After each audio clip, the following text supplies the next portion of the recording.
we go.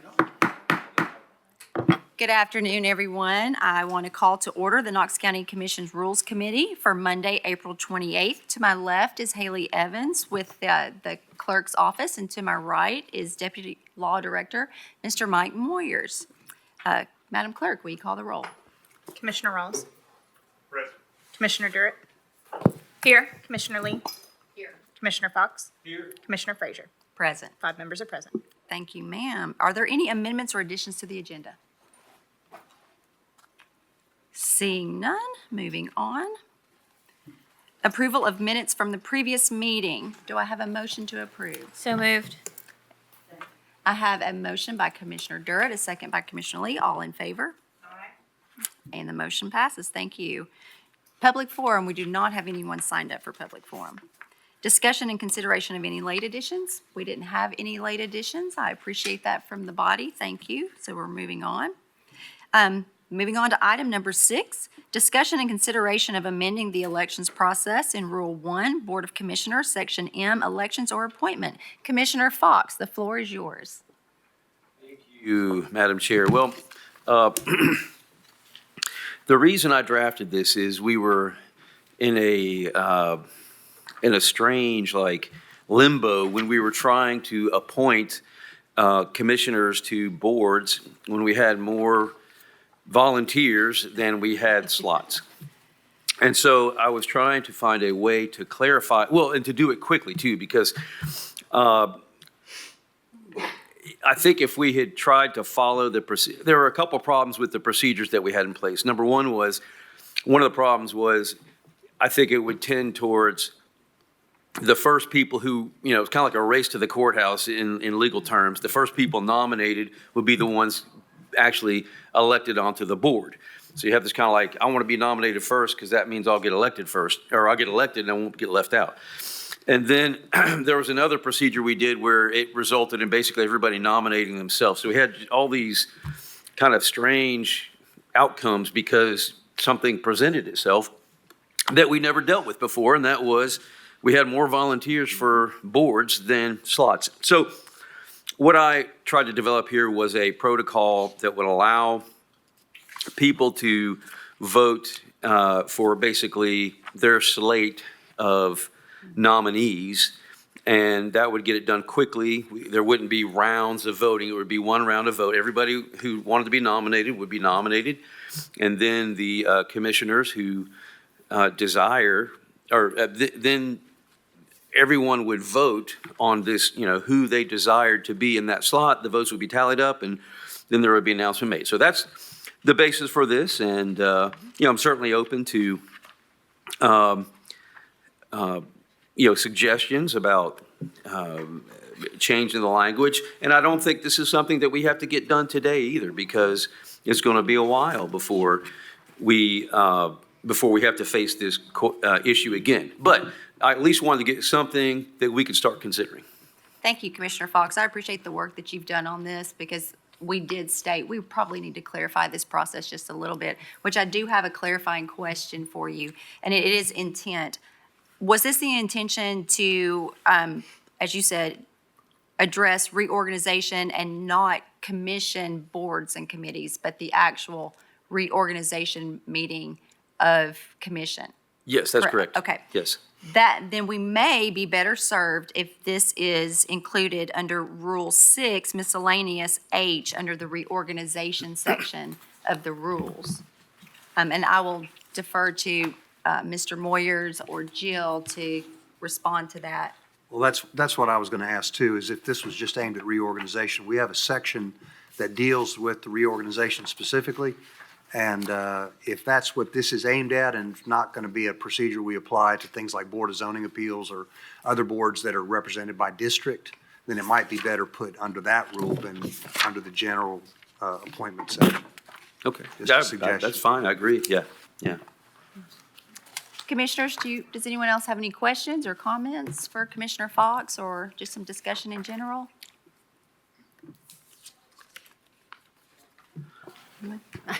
So are we just discussing it? We're not Well, really. if you don't have any issues with the proposed amendment as written, and we just want to move it to a section, I feel comfortable in making a motion to approve it and amend our rules under the appropriate section. Does the body agree? All right. Okay, then I'm going to, you want me to make the motion? Sure. Sure.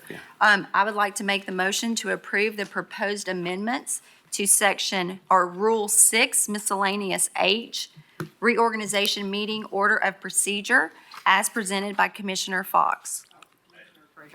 I had a question prior to.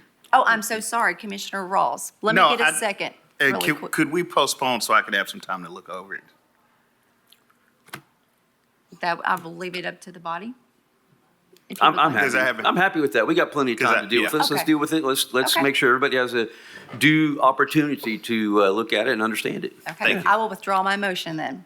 And we'll make a motion to move this item to the next Rules Committee meeting. Second? Second, all in favor? Aye.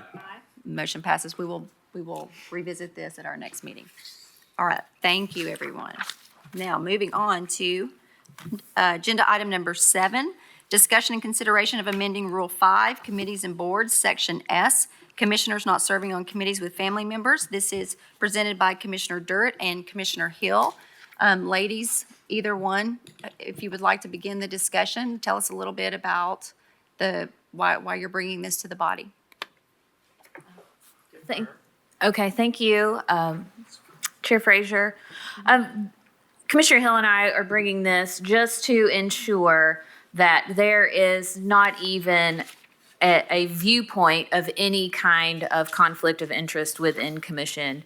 It is not to go after any specific person or for any reason, and especially in light of recent events, we feel that the timing couldn't be better to do this, to ensure that we have that there are no questionable optics on, and we're showing full transparency on decision we make, especially when it comes to anyone close to us, family members, friends, et cetera, that, well, maybe not friends, but family members that are employed by the county that a commissioner may have purview over because of their position on a committee. And I'll turn it over to Commissioner Hill to add to it if she has anything to add. Commissioner Hill? I think as we were looking at this, we. Commissioner Hill, would you mind turning on your mic, please, ma'am? Thank you. You'll have to push the battery in. This one's pushed in. Yeah, the one to your right, the battery is already, there you go. Well, Andy, thank you. As we were discussing this, and we could certainly be wrong about this, but the committees really seem to narrow down to audit and personnel. And certainly, we're opening to including others or keeping it as a blanket statement like this. But these are, in fact, the two committees that do stand to have personal input on anything that might be brought to them. And personnel, I might add, is really only affects someone working in the internal audit or merit or the commission office. So that's a very narrow scope. Thank you, Commissioners. Do we have any other questions or discussion from fellow members? I have, Go ahead. I think you had your light on first, Commissioner Fox. Commissioner Lee, I'll come to you next. Commissioner Fox? yes, I appreciate the motive behind this. I would suggest, though, for instance, courts, judges, they have to identify, like a federal judge, they have to identify investments they have and things of that nature. And then, on the front end, before any case comes up or anything like that, and then they have to recuse themselves from cases where, their direct involvement could bring up an appearance of impropriety. And so I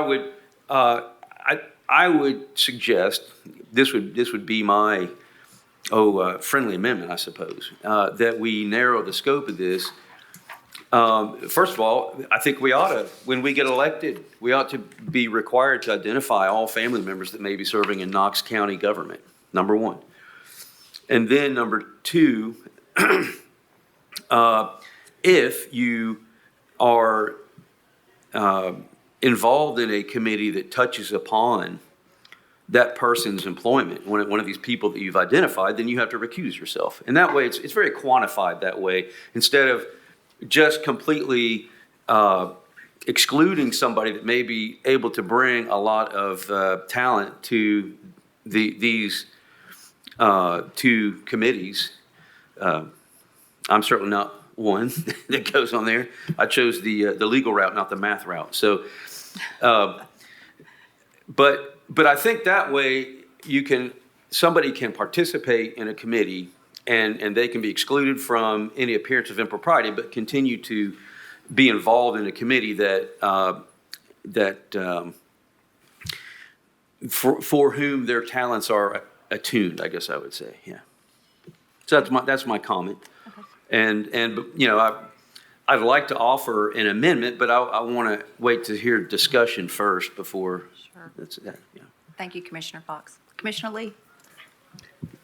That was kind of where I was going to go with that as well as Commissioner Fox, that as long as it's identified, you know, if there's a family member, because I don't think that the commission has taken the policy, you can't be a commissioner if there's any family members that are employed by the county. But if a commissioner does have a family member in whatever department, they could just recuse themselves from that vote. But I don't think that they should be eliminated from serving on a committee just because there's a family member that works for the county. So I'm in agreement with Commissioner Fox on that. I would like to hear from our law department on the issue. And I will agree, I agree with the intent.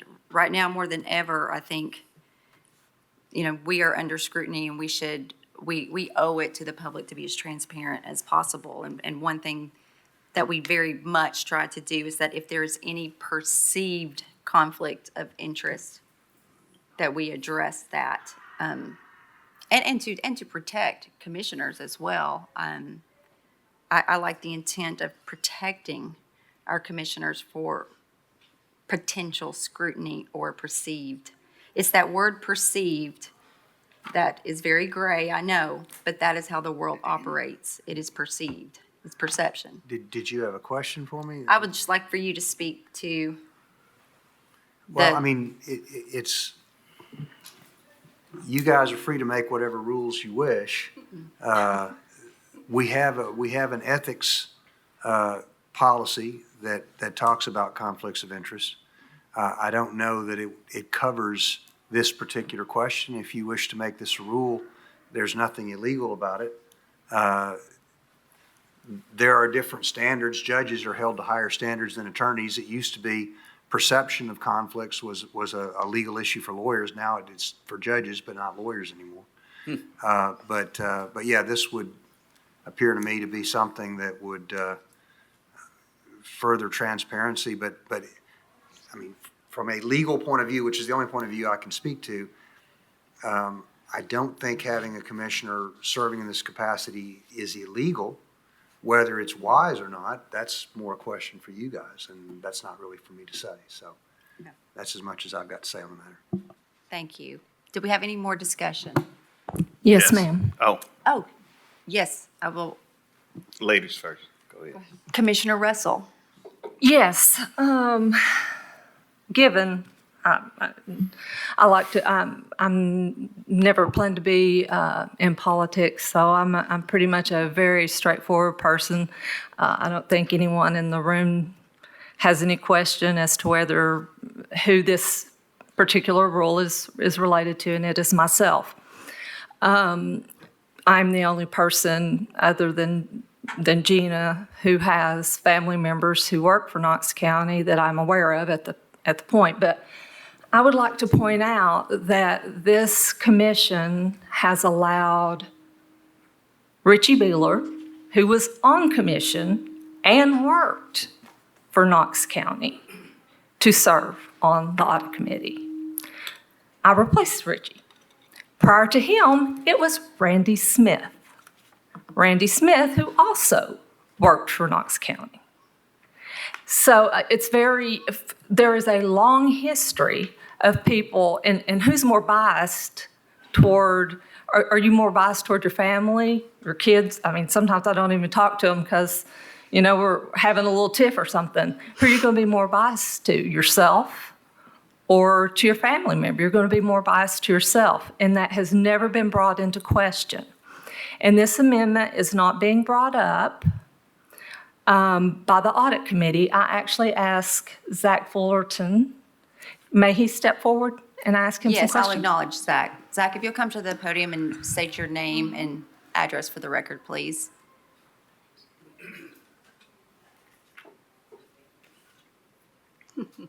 Zach Fullerton, Knox County Internal Audit Director, Knox County Residents. Yeah, it may take a minute. I apologize. We should have checked the battery on that one. We'll just give But us- I asked him so that I could ask him a few questions, just to get some history, so everyone is adequately informed when they're making their decisions. And just for the public record, for the public to understand, we do have commissioners present who are not a part of the committee, but we do allow discussion, especially if those commissioners want to bring forward an amendment to our rules. So you may see discussion from commissioners that are not voting members but are here and offer to the discussion. So I just want to make that clear to the public. All right, Zach. Sure. Welcome. Well, thank you for the opportunity to speak. As Commissioner Russell said, she had asked me to just sort of stop by and speak briefly about some of the activities on the audit committee. So, and I'm not trying to sway your vote at all. This is just factual information. There was an incident that occurred in the property assessor's office, which internal audit was involved in. I discussed that issue with the audit committee in an executive session. Prior to that discussion, Commissioner Russell recused herself from the meeting. She actually stepped out of the room, was not involved in any of those discussions, as her husband works in the office. Now, I want to be clear, the subject matter of the discussion was not her husband, but it was things that happened in the office in which he worked. So she felt it would be in her best interest to step away. That's typically how we handle conflicts of interest in my own office. We have an auditor whose brother actually works in the sheriff's office. He's not precluded from auditing the sheriff's office, but if, for instance, his brother came up in a testing sample, we would move that test out of his responsibility to another auditor. So you can still serve on the audit, you just can't, in that capacity, you have to recuse yourself, when the subject matter touches on a family member. Thank you. Does anyone have any questions? I do have one other question for you. Did the audit committee propose this change? To my knowledge, the audit committee did not, no. Okay, thank you very much, Zach. I have a question. Commissioner Russell, does that, okay. For Commissioner Rawls was next, so I'm going to go to Commissioner Rawls, and then Zach, if you'll just hang back just a second, there may be a couple more questions for you. Are you? No, but actually, I had some other points I Okay, would I'm like so to sorry. make, but Yeah. if anyone has questions for Zach, I do. let's ask Zach his questions, and then I can go back to my points. Commissioner Rawls, are you okay if we allow questions Yeah, for Mr. yeah, Fullerton? yeah, before? go ahead. Thank you, I appreciate that. Commissioner Fox, if you have a question for Mr. Fullerton? Thank you, Madam Chair. Do you have a written policy on people that recuse themselves from involvement of audits if they have a relative? Sure. We have all of our auditors sign an annual independence and confidentiality statement. In that paperwork, they're required to list any potential or perceived conflicts. And then as the director, I set up safeguards basically to prevent that conflict from obstructing an audit. So for instance, like the safeguard I just talked about, where we would take an auditor out of work if in the testing sample his relative came up. Okay, yeah, thank you. Thank you. I wanted to know, he's proof that you can be a lawyer and math at the same time, right? Multitasking. Yeah. Very, very I- talented, thank you, I appreciate that. I All right. would think though, Commissioner Roth. in the case of a committee member and an auditor, if the audit happened, there are notes taken on an event. the committee member still has access to those notes. So I still would think that that would be, if we're trying to create a true division line of transparency, if the person still has access to notes, they would still have access to information that happened, that they shouldn't be privy, that they weren't privy to because they weren't in the room. You know you get what I'm saying? So I think we need to create a true demarcation line if we're gonna do it. And to Commissioner Fox's point, I thought you said earlier, just not like recuse yourself from the committee in a whole. And I would agree with that if that's what you said. Or did I misunderstand? No, I don't know. We probably should give examples, but I'm not saying recuse yourself from a committee. I'm saying From a vote. recuse yourself from votes that may have an impact on a particular component of Knox County government for whom a relative or spouse works. Yeah, that's what I got you. mean. Just, Okay. it's much narrower than this. They can still serve on the committee because there are lots of departments within Knox County government. And if, there's just one department that they have some that falls under these definitions. Well, there's so many other departments that it seems overbroad would be the word in legal speak. It's an overbroad regulation to ensure that there's integrity with respect to one little part. Okay, so that's what I was saying. Commissioner Rawls, you still have the floor. Do you have any other questions or comments? Yeah, I would have to say that I would be, in this current microcosm environment where magnifying glasses are on us and all the things that we do, and we've seen it spill over to other departments through audits, et cetera, that we would just need to be as clear as possible and just say that this person, we don't sit on these committees, whether we have family members, not friends. No commission people have friends, so you wouldn't have friends on departments, on committees anyway, so. Thank you, Commissioner Rawls. Commissioner Russell, if you don't mind, do you have another question for Mr. Yeah. Fulton? I was going to get to Commissioner Jay. His light is also on. Commissioner Jay, do you have a question for him, or would you like me to ask my question of him before you? Okay. Go ahead, Commissioner I'm Russell. just trying to free him up, trying to be efficient. Mr. Fullerton, I would ask, has there ever been a situation where you have had an audit committee situation where their relative was the subject? Has this ever been an issue, I guess is? It has not come up previously, no. Okay. And as a follow-up question, the Justin Biggs situation that is going on that has caused all of the highlight into the focus of the problems that we have here in Knox County, did any of that involve a situation where there was a family member involved? Not to my knowledge, no. So nothing that's currently under the microscope had a family member involved, and nothing in the past has ever had a family member involved? Not that I'm aware, no. Okay, thank you. You done? That's my, Okay, unless thank somebody you. else has something for him, I hate that I've. Thank you, Commissioner Russell. Commissioner Jay? I don't have any questions for. Thank you, Mr. Mr. Fullerton. Fullerton. We appreciate you for being here. Mhm. Commissioner Jay? Thank you, Madam Chair. I appreciate the opportunity to sit in on this committee. I am on the audit committee. I have been on the audit committee since 2018, I believe. And I think when I look at this rule, as we should look at every rule that we do, we should look at it as how evergreen is it, well beyond us, and take all of the who's on the board right now out of the equation. Because we're all very temporary, and we should try to always look at our rules for how do we make a better mousetrap for the future, and how do we make sure that this is right, whether it's right or not now and in the future, not necessarily, any particular member. And so I really would like us to, as you all consider this and it goes to full commission, potentially, just think about, does it make sense for us to make better rules that are clearer and more, focused and ethical and all the things that we need to do to continue to maintain the public's trust. I can tell you as an audit committee member, when we go into an executive session, it is very clear, we are given very clear instructions by our law department that is a very private session, and that, when we are sworn in, we are, unlike many other committees, we are sworn in to be a member of the audit committee.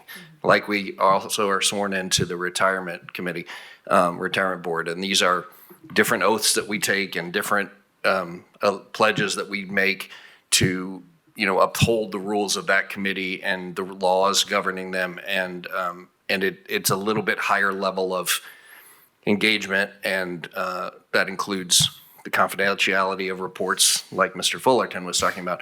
The law department does give us very clear instructions of when we go into an executive session, what we can and can't do, what we can and can't discuss or deliberate, what we can and can't make decisions on, information we are given, and how that is not only digested, how it's accessible beyond that executive session, and in what way are we able or not able to share that. And so it is a cone of silence for a reason. And in this particular case, when we are presented with lots of information and then almost immediately, presented with the comptroller asking us to keep that report, we completed a report, but yet keeping that report very secret and private until they can finish their investigation. It's obviously a very hard thing to do because you're literally in the middle of all of this discussion and all the media reports and all the other stuff. But we took that very seriously. We always do. We vote on that as a body, and there are three commissioners, myself, Commissioner Jackson, Commissioner Russell, and then there are two members that are independent community members, and then Mr. Fullerton, of course, works for that board. And so we go through a pretty rigorous process of deciding what to vote on and what not to, and when to release information. And I just say all that to say, I like when we clarify rules and when we push forward, but that's a board that has a higher level of scrutiny for a reason. It also has a higher level of responsibility for a reason. And I don't, regardless of who's on the board today and who may or may not work for Knox County, I don't mind that there's more scrutiny, and specifically personnel and audit, because personnel deals with, the life and livelihood of professionals, and audit is the internal affairs of Knox County. And so for what it's worth, I don't mind a little higher scrutiny because it is a little bit more important than, another committee that anybody, we all serve on. So just adding my 2 cents to that. Thank you, Commissioner. Director Moyers, just a question. Because the proposed language includes audit and personnel, we have heard that audit is a closed meeting. So there is not an opportunity for commissioners to sit in or listen and to. No, it's just the executive sessions that are Just the closed. executive session? Yes. Okay. So commissioners could, just as we are here today, attend the meeting. If they have The public portion, information sure. that is beneficial to the discussion, they could share that information, correct? At the Or at the opinion, public. or, At the public session, sure. okay. So should we clarify that somewhat in the language?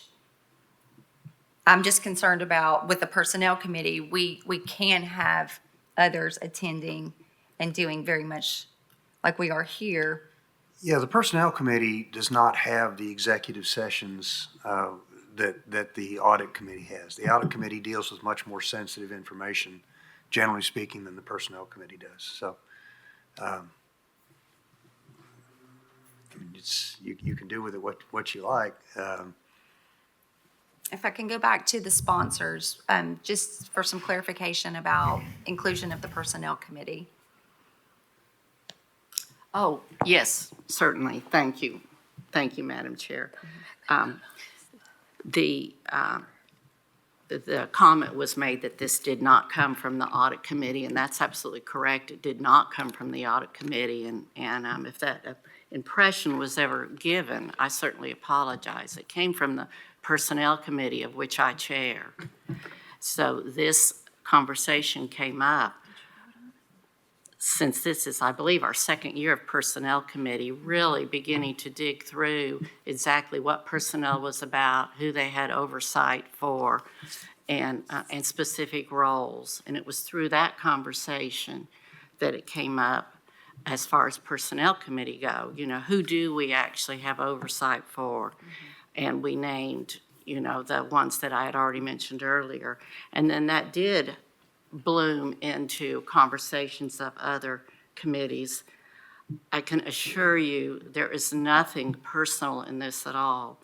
And the fact that we have in the past had some potential, what could have been, although never occurred, thank goodness, conflict of interest, doesn't make it okay in and of itself.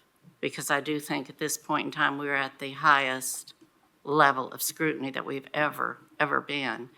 And a reflection on one of us for any reason, not just this, but any reason at all, and by association, does become a reflection in all of us. Do you want me to keep talking, or do you have other questions? I do not have others to other say. questions. Just looking to the body. Okay, Commissioner Lee, I think you had your light on first.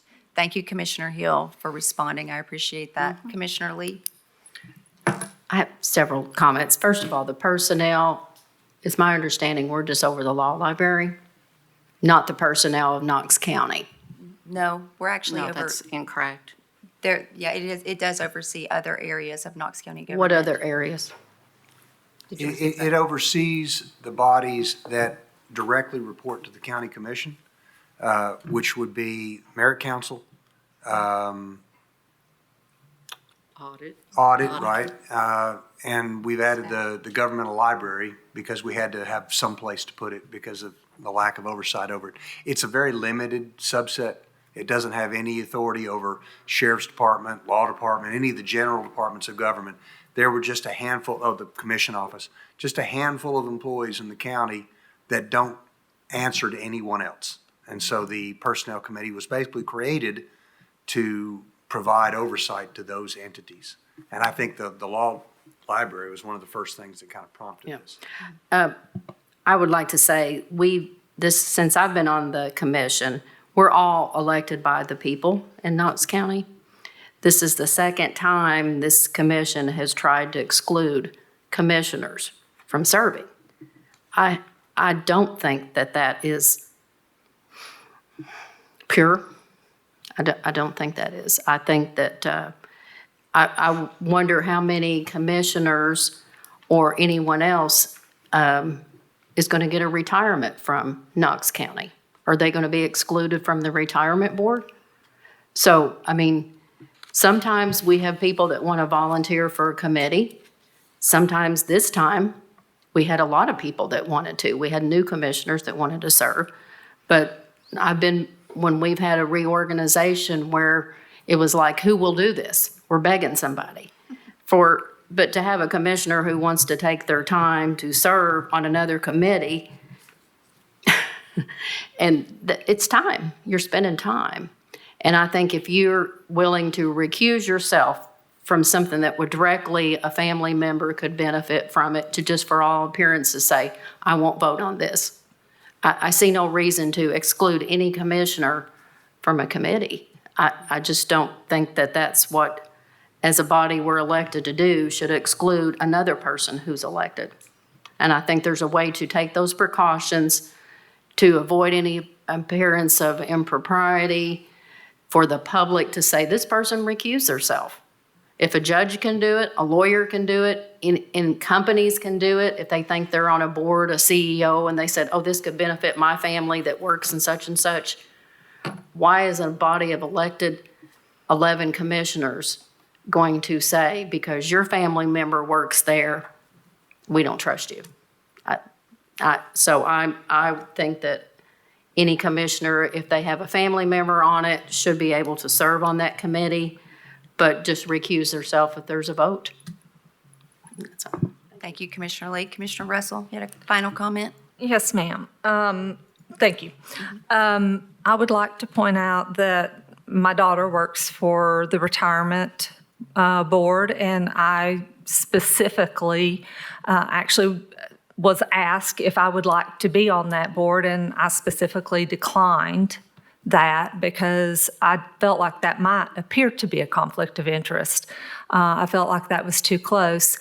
In the case of the audit committee, we're talking, I'm not sure how many employees we actually have in Knox County, 4,000, something like that.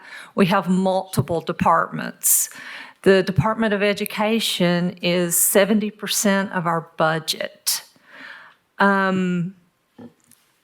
So we're talking, if you have a family member that's in a tiny little department, of very insignificant department actually, why would you be excluded from taking action or being involved in anything that comes up with education, anything that comes up with the sheriff's office, anything that comes up with the trustee's office, anything that comes up with the Register of Deeds office, anything that comes up with any of the court clerks or any of those offices. You're excluding someone from being able to represent their constituents totally, when that person can easily simply recuse themselves. And we've never had a situation where someone has not recused themselves when they should. Thank you. Do I have any other comments? I feel like we've had adequate discussion, and it is time to call for the vote. Commissioner Hill. Yes. So just to be clear, did you state you didn't serve on retirement because you did think it would be a conflict of interest? No, I'm saying that's an example. No, We don't I'm- ask. I'm- Oh, I'm I'm sorry. directing I this thought you were talking to me. No. I was not aware of how that department worked. I did not know if the You're talking about retirement, Yes. and you recused yourself? I did not try to seek appointment to that board out of the commission simply because I felt like that I did not know if they had the right to give people in that department raises, if they set the budget. I was unfamiliar with how it worked. And because I was unfamiliar with how it worked and I was not sure what the level of involvement would be, I felt it was in my best interest and in my family members' best interest not to be involved at all that way, because that is strictly the only department that group works with. So definitely there's going to be interaction there. Here we're talking about the entire government We are. is involved, and the entire, and this committee oversees the entire government. I've served as an auditor for 3 years, so I have experience in that area. And to take that experience away, especially when the very conservative Republican District 5, they are very fiscally conservative, specifically elected me because of my accounting degree, is disenfranchising them. Commissioner Russell, as I stated from the very beginning, this is not personal. Oh, I'm not taking it personal. I'm advocating for my district and my constituents. What I hear is a defense of what you are doing. That is not the intention of this. That is so not the intention of this. This is just to remove any perceived potential conflict that could be had, just like a judge is required to do, just as Commissioner Jay stated in any higher level of scrutiny is so critical for us at this point in time because there is more scrutiny than ever on us. It is not about who who you are or what you do privately, or the fact that you happen to be one of 3 serving on it. This is, and I commend you that you are so ethical and that you did step aside in this. I mean, the next person might not be so ethical.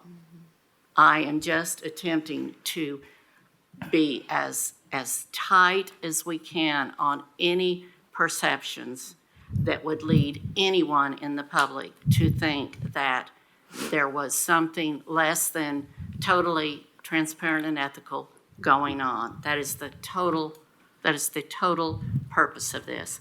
And in my role as chair of personnel, this was what our committee had decided to come up with. I took it to Director Moyers. He stated he thought this was more appropriate to run through rules. So that is the whole history of this, and I deeply apologize that you are taking it so personal. I'm not taking it personal at all. I'm just advocating for my district and the right to be represented by commission. And I want to say, because I think this will take care of a lot of the situation to everyone's happiness. I would like to say, first of all, to Commissioner Jay, we often do not agree on development or anything like that, but I want you to know that I have found you to be extremely ethical in the audit, on the audit committee. You question every time someone does something wrong. You're not a respecter of person, and you go after when you see something that is not done correctly. And we're always so eager to point out the things we disagree on. And I want you to know that I find you extremely admirable and extremely ethical, and I want to give you that compliment, sir. Also, in the effort of making this really nice and tight, it talks about family members. Why does it not include that we should not have persons who work for Knox County serving on that committee? Again, who's going to be more advocating for themselves than themselves? So instead of it talking about family members, we need to add that a commissioner who works for Knox County cannot serve on committees. I have no objection with that. And actually, Commissioner Russell, that's why my light was on. Okay. Because I would like, I mean, I was gonna, to everyone's point, Commissioner Jason, everyone, again, I go into every decision not looking at the person, but the position or the committee or the policy and the process. I very much, with my experience with being in HR, that is demanded of a person. And so again, to reiterate, this is looking at a policy and a process, not a person or people.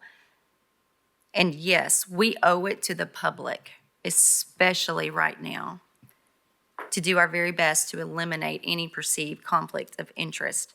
And because the audit committee does have a higher level of confidentiality, and commissioners can still contribute to discussion that may be beneficial, I understand that this may be necessary. And to add to that, we're going to have to look at our policies and procedures just like this with more scrutiny. And I'm starting that work. Our ethics policy needs a lot of work. And we owe it to our constituents. So I just wanted to say that. Commissioner Durrett, Commissioner Oster's light was on. Oh, sure. If you don't mind, if I go to her first, Commissioner Oster. Thank you, Madam Chair. I don't sit on this committee, and like Commissioner Jay, I appreciate you guys letting me sit in and listen. And since, I guess, I was brought up, I sit on the Personnel Committee. However, that is not oversight on my family member's position in this county. So I want to make sure that that's really clear. I'm not a voting member either. So since I hadn't planned on saying anything, but since I was brought up and my family member was, I wanted to make sure that was clear. Thank you, Commissioner Oster. Commissioner Durrett. Thank you, Madam Chair. I want to look to my co-sponsor on this. If we, to Commissioner Russell's point of that there were 2 previous sitting commissioners who served on audit and also worked for Knox County, can we add to it, including commissioners who are also employed, who are also employees? Yeah. I would appreciate that. And you know, that further makes, the point of this is about black and white. It's that line of demarcation. It's that separation, getting rid of the gray area so there to protect our colleagues, to protect commission as a whole, individuals, their family members, et cetera. And so I'm happy to add, including commissioners as well who are employed by the county. Commissioners, I feel like we've had adequate discussion, so if the sponsors, co-sponsors, well, Commissioner Hill, I'm sorry, you're not on the committee, you can't make the motion, but if Commissioner Dirt, if you'd like to make a motion with any amendments Okay. to the language, we will hear that now. I will make a motion to approve this portion, a change to Rule V, Section S, to the language, the new language included in front of all of the committee members, but also to add as an amendment, including commissioners who are full-time county employees or county employees. Madam Clerk, do you have that? Okay, so we have a motion on the floor. Do I have a second? I have a motion by Commissioner Durrett, a second by Commissioner Rawls. All those in favor? I have a substitute motion to offer. All right, Commissioner Fox. Thank you. I would like to substitute that we defer this to the next quarterly Rules Committee meeting as well, because I want an opportunity to look at the written policy of the Audit Committee that they have in place to avoid conflicts of interest. And also, again, I think this is overbroad, and I would like to have an opportunity to come up with some alternate language that would accommodate the concerns, but still allow people to fully, to the extent of not there being a conflict, but fully be engaged in committees like the Audit Committee. So that's my motion. We have a substitute motion on the floor by Commissioner Fox. Do we have a second? We have a second by Commissioner Lee. We'll take a vote. All in favor? Aye. All opposed? Do we need a roll call? We'll take a roll call. Why do we need a roll? Well, no, I think there was nobody There were no opposition, opposed. so Yeah. everyone was in favor of postponing Yeah. to the next Rules Committee meeting. That's a unanimous vote. All right, so the motion passes. We will push this to the next Rules Committee meeting. Thank you all for the discussion. Moving on to agenda item number 8, discussion and consideration of amending Rule 2, Section D, responsibilities of the chair, adding number 5, regarding public comments of the commission chair when his/her position on an issue is at odds with the official position of the commission. Commissioner Hill, you have the floor. Thank you. Thank you very much. Again, this is looking at another perception situation. Commissioner Frazier, I couldn't agree with you more, looking at the ethics policy of commission. It certainly could be tightened up in several areas. It's no secret what happened a few months ago with our school board. I will tell you that the situation that the school board chair put the school board in was extremely embarrassing. And if you don't believe that, ask the school board members yourself. This rule that I'm bringing has nothing to do with the issue of what was spoken about.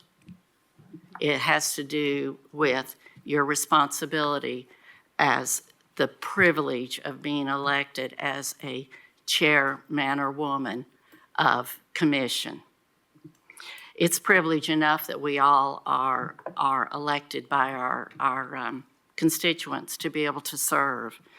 I do think that there is even maybe a higher standard called when people that are elected officials themselves allow you the privilege of leading and directing the body that's in question. In this case, it's Knox County Commission.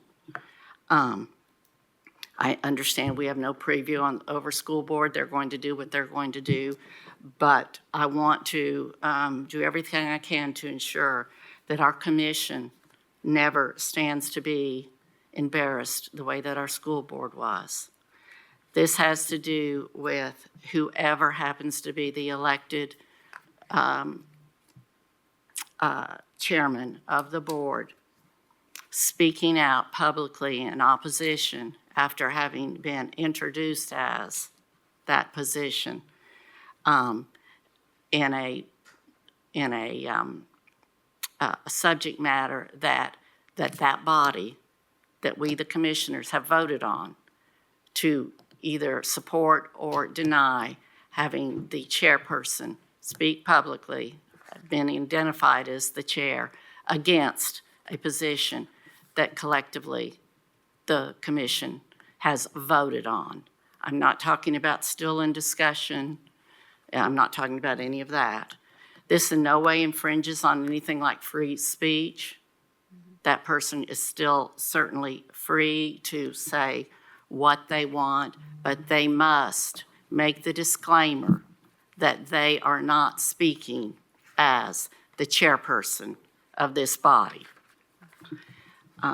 I just cannot stress to you how critical I think that is after this unfortunate incident that we had. And I never want our commission to be misrepresented in such a way. So it's a shame really that it has to even be brought, to tell you the truth, but clearly if it happened to one body, it could happen to another. And I just appreciate and respect, having served as chairperson of both those bodies, how important it is that you hold yourself to a higher standard, and that is whether you like the majority vote or not, you represent the majority vote when you are speaking and identified as that person. Thank you. Commissioner Hill. Do we have any comments, questions, or discussion? Commissioner Russell. I just have some thoughts here, because I want to make sure that I understand. So often, because it just says speaking publicly. So, for instance, I mean, we have both Democrats and Republicans who are elected to serve. And if, for instance, the majority of the people on this commission at this point were Republican, but so if we were to vote that we are totally against abortion, I'm just picking a subject matter out of the air, okay? So if we were to vote on that, does that eliminate Commissioner Rawls' right or Commissioner Durrett's right to express their position? Because if they go to a public meeting, you are always recognized as a commissioner.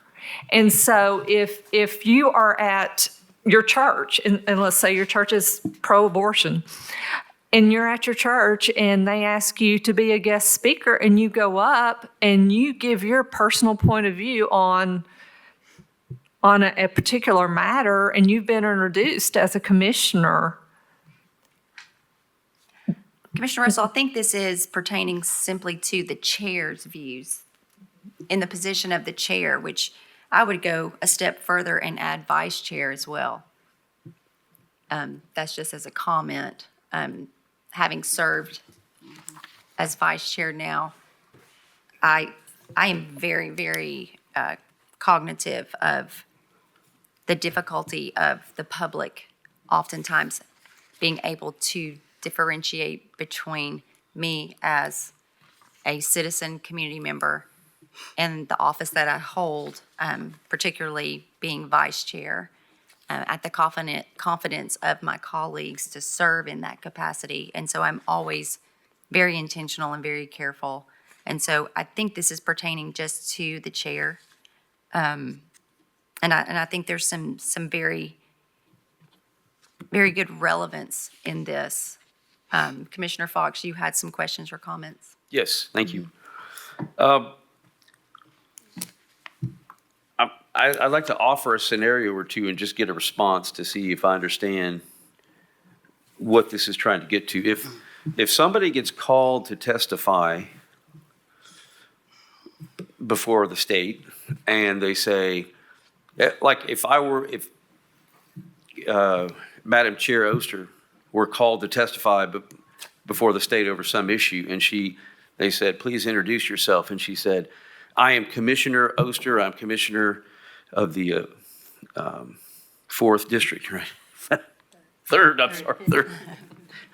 And then she proceeded to speak. That would not be in violation. But if she said, I'm chairwoman of Knox County Commission, and then proceeded to testify, then she would have to say, all right, the official position of the commission is this, but here's what I think. But if she just said, I'm Commissioner Oster from the 3rd District, this is what I think, she would not need to then proceed to state what the official position of the commission is. You see the distinction there? Because in one instance, she's identifying herself as the chairwoman, and in another instance, she's merely identifying herself as a commissioner. Because otherwise, what this is requiring is an affirmative statement every time you testify, whether as a commissioner, well, here's what the commission thinks, but I think X, Y, and Z. Okay, that's all right. So so merely stating I am speaking as a commissioner and not as a chairperson of a committee, that's not sufficient. You still have to make an affirmative statement that this is not the position of the commission at large. Is that right? Am I interpreting that correctly? I believe so. I'm going to ask the sponsor to reply, if she will, Commissioner Hill. As you see, the way this is written, this only applies to the chairperson. And yes, you are correct. If they are, you are certainly free to state your position on anything, and this directs to yours too. And nowhere is this saying that you cannot address the public the way you feel about anything. The only thing that this is requiring is that you make it very clear, because there is an appearance of impropriety, a situation where someone's actions, even though not technically unethical, could be perceived by a reasonable person as potentially unethical or biased, creating the impression of wrongdoing even if none exists. The only thing I'm asking is that when you are introduced and publicly speaking as the chair of Knox County Commission, that you make it very clear, because most reasonable people perceive that when you speak as the chair, you are speaking for the commission. You just make it clear. This is not the will of the majority of the commission. This is the way I feel personally. Okay, but if I were to go testify, if somebody said, Andy Fox, come testify, I'm not a chair or vice chair of Knox County Commission, you're stating that I would still have to say, well, this is not the position of the commission, but here's what I think. No, just the chair. If you were serving as the chair, Okay. not in your role as commissioner, just, right. So vice chair and chair especially, is an elevated level of responsibility to the body. Okay, so then back to that, but merely stating, I'm here as a commissioner for my district is not sufficient. What you're proposing is that somebody make an affirmative statement? If you are chair, Okay, all right. I'm just curious, Mr. Moyers, about, because I know, when it comes to First Amendment rights and things of that nature, You have, of course, the body itself has a First Amendment right. The commission has a First Amendment right to promulgate speech, but then each individual commissioner has a right to promulgate speech. And just asking how you think these all intertwine. Well, first of all, you're talking about a very, very limited set of circumstances. So you're talking about, just as it's written now, just the chair. It's the only person it applies to. If Commissioner Fraser's suggestion is adopted, then it'd be just the chair and the vice chair. And it only applies in those situations where the body has actually voted on the issue. And there aren't going to be that many. I mean, the thing that happened at the school board is pretty rare. I can't think of many times that the commission has voted on a sort of sense of the commission resolution on a political issue. That's just not something we do. So if this were to pass, the chances that it would ever actually be invoked in the time that you're on commission, I would think would be very, very, very low. Having said that,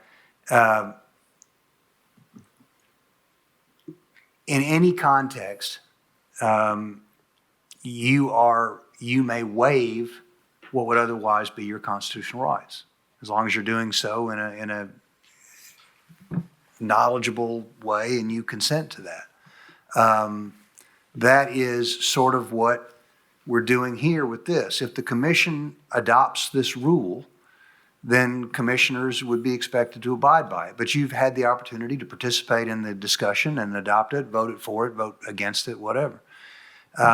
It's rather like the restrictions on your actions that are contained in the Hatch Act, for example, where if you take federal employment, you know that your what would otherwise be your First Amendment rights are somewhat curtailed, and that's something that you agree to when you take that employment. So if, for example, this were to pass and you felt it to be something that you did not want to be burdened by, don't run for chair.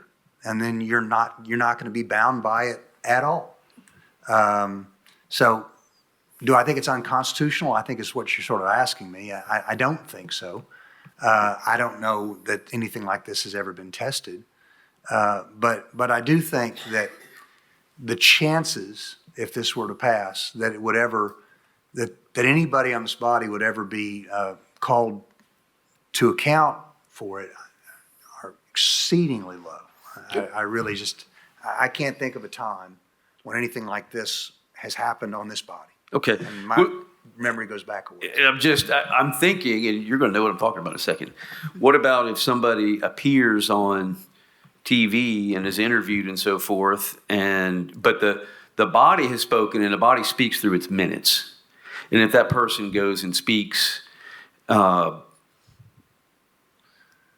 don't know, maybe I'm overcomplicated. You know what I'm talking about. Well, yeah, the thing about it is you're not, nothing in this prevents you, even if you're the chair, from expressing your opinion. Yeah.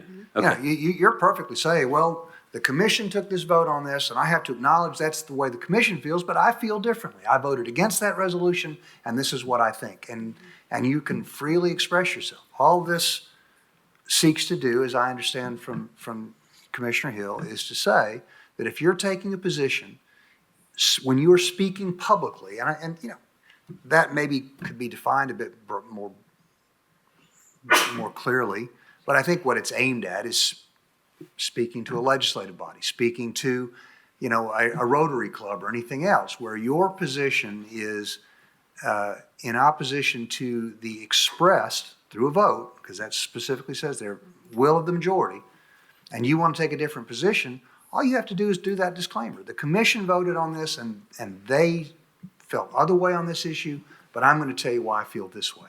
And I really think that also is only really applicable when you're being brought in and introduced as the chair of the commission. I guarantee you ask 95% of the people in this county, 98% of the people in this county, who's the chairman of the Knox County Commission right now, they're not going to be able to give you that answer. So if Gina's just talking to her friends or just talking to somebody on the street, that's not going to be an issue either. This is such a narrow rule that we've probably spent more time talking about already than we're ever going to talk about it again, frankly. That's just my feeling about it. But I do think it's constitutional. I think it is basically it's a voluntary waiver. If you run for chair, you know this is the rule that you have to follow. So in my opinion, you would be, in running for chair, voluntarily giving up whatever part of your right to speak that is, which is, like I said, not your right to speak, just the fact that you have to make a disclaimer that your position is different than what the body has expressed through a vote, right? Not just 2 or 3 members, but actually through a vote, like you say, that's in the minutes. And I will add too that when you are representing commission as chair, there are more public speaking engagements than there are as a commissioner in your district. You will find yourself being invited to community clubs and these types of events to speak where you're very clearly identified as the chair. Thank you. Commissioner Russell, did you have a final comment? Just reading through this, it actually says when speaking publicly. We are currently speaking publicly when I go outside, and if I'm speaking to 2 people in the hallway, that is publicly. So that is very, very general. It says if the chair's views on an issue are at odds with the position of the commission as expressed in a vote on said issue, the chair shall state his or her public comments and that his or her position on the issue is at odds with the official position of the commission. So I'm one who, as a CPA, I guess it's black and white for us. We're very rule-oriented, let me say. And this seems really, really broad because, honestly, if Gina is out in the hallway talking bad about a vote that we just had prior to the meeting, if Allie, Allie doesn't, she does paper, but but if she's interviewed after a vote that she doesn't agree with, and they're asking her questions on that, she's going to have to remember to say that. That's very hard to do. You're just expressing your opinions. Commissioner, this states when you are speaking publicly as chair. It doesn't say that. It doesn't say that. It says when speaking publicly. As chair.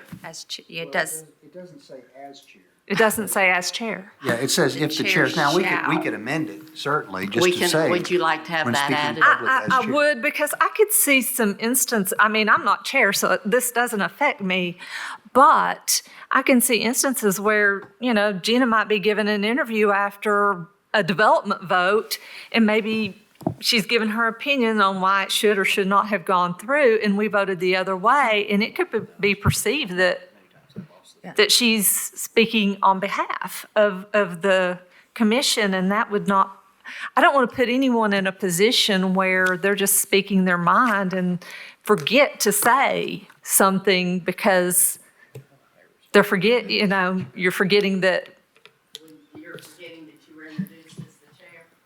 Well, if you're being interviewed when you're speaking publicly and the news reporter is interviewing you, do you know if they're interviewing you as chair or if they're interviewing you as a commissioner, or are they interviewing you as a citizen? Well, I would say, just from experience, if you are chair, according to this, or if you are chair of any body, it has been my experience, having been the chair of several boards and committees, that typically when I do speak to the public, I am fully aware that my comments will be taken as the chair of the body. And I think that is just adding to the responsibilities of the chair of commission. That is what I think Commissioner Hill is trying to do, which I don't mind. I feel like if you are going to be the chair of this commission, that this should already be an expectation from a moral and ethical perspective. Sadly, it is not. And I think what we're trying to do is address that. Again, in a time where all elected officials are under great scrutiny. So I don't mind the chair actually having this on their plate. I think that they should be held to a higher standard in all things, And those are just my comments. Commissioner Lee, who had their light on first? Doesn't I matter. believe it was Commissioner Durrett. It's okay. Okay, Commissioner Lee, did you have a comment? I'm having a hard time understand why we need this, because I think everybody knows, including the chair, they can only speak for themselves. So if a chair says, I disagree with what the commission did, why aren't they not allowed to say that? I don't understand. That's what this is saying. This is actually stating that if you are speaking publicly about a vote that occurred at commission, that you are speaking to what the body decided, and if you want to state that you were in support or opposition, if you are in opposition of the board and you are the chair, it must be publicly stated. I mean, I still don't understand what the need is, because nobody speaks for the commission. They can only say what the commission decided. But I think what happened in Nashville, I mean, not everybody's offended by that. So, I mean, I understand. I try to look at positions and policy, not people. I will say that if the chair of commission were speaking publicly about a vote that we had, that I know the body voted a certain way, but they were speaking in support of what was not decided by the body, I would be greatly offended. well, our president, that happens every day. He wants something, Congress may or may not. But we can put a level of expectation and standards on our chair. I think it's limiting speech. Thank you, Commissioner Lee. Commissioner Durrett. Thank you, Madam Chair.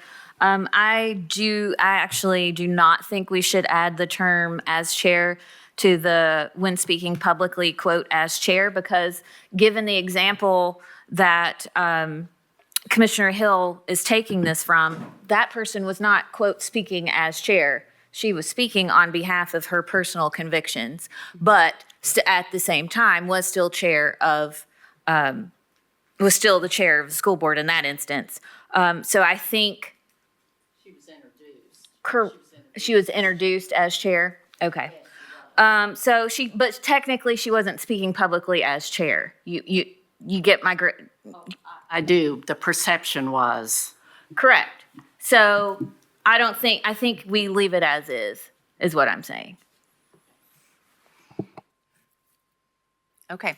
Have we had adequate discussion? Any other comments? I just have a Yes. question. Commissioner Lee. Is this going to be voted on by the full commission? It will. Okay, thank you. All right. We've had adequate discussion. I will now look for a motion. I have a motion by Commissioner Rawls. Second. Second by Commissioner Durrett. All in favor? Aye. All opposed? We have one now. All right, the motion passes and we will be brought before commission for a final vote. All right, moving on. Number 9, other business. Do we have any other business before the body? No. 10, schedule our next meeting. We typically hold these quarterly. So if we would like to look at, let's see, this is April, May, June, 1st of July in that area. Do we want to go ahead and set a meeting, everyone? I am out the first week of July, but someone else can cover it. David's got it for me, so. Okay. And today's Monday. Do these days, what, is there another day? I know Commissioner Lee, not Wednesdays. I've got that in my, not Wednesdays. Mondays. Just pile it on, he says. All right, with great conviction there. All right, so let's look at July. When is our meeting in July? Same time on the 28th. We want to do Monday, July 28th at 1 PM. Is that good with everyone? July 28th. July 28th at 1 PM. All right. Monday, July 28th, 1 PM. All right, everyone, if we have no further business, do I have a motion to adjourn? And second, we are adjourned.